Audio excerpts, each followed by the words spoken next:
ধন্যবাদ আপনাকে। আসলে কুষ্টিয়ার পরিস্থিতি ভালোই ছিল।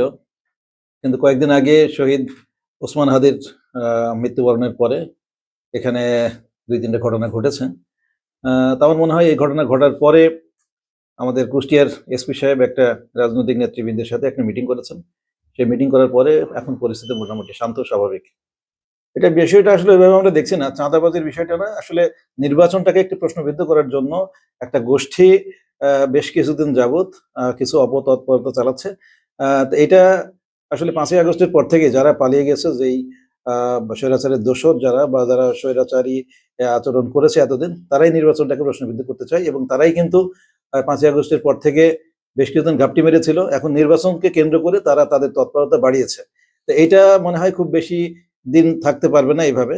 আপনারা দেখেছেন যে প্রধান নির্বাচন কমিশনার ইতিমধ্যে বলেছে যে নির্বাচন যত এগিয়ে আসবে, আইনশৃঙ্খলা পরিস্থিতি তত ভালো হবে, তত স্বাভাবিক হবে। কারণ ইতিমধ্যে আইন প্রয়োগকারী সংস্থা তারা বাস্তবভিত্তিক কিছু পদক্ষেপ নিয়েছে এবং এর সুফল আমরা খুব তাড়াতাড়ি দেখতে পাবো ইনশাআল্লাহ। বিএনপির আসলে আমরা তো ক্ষমতায় নেই। আমরা তো আর এই সন্ত্রাস দমনে আমাদের কোনো ভূমিকাও থাকতে পারে না। আমরা যেটা হতে পারি আমাদের নেতাকর্মীদেরকে আমরা শান্ত রাখতে পারি, আমরা নিজেরা সতর্ক থাকতে পারি।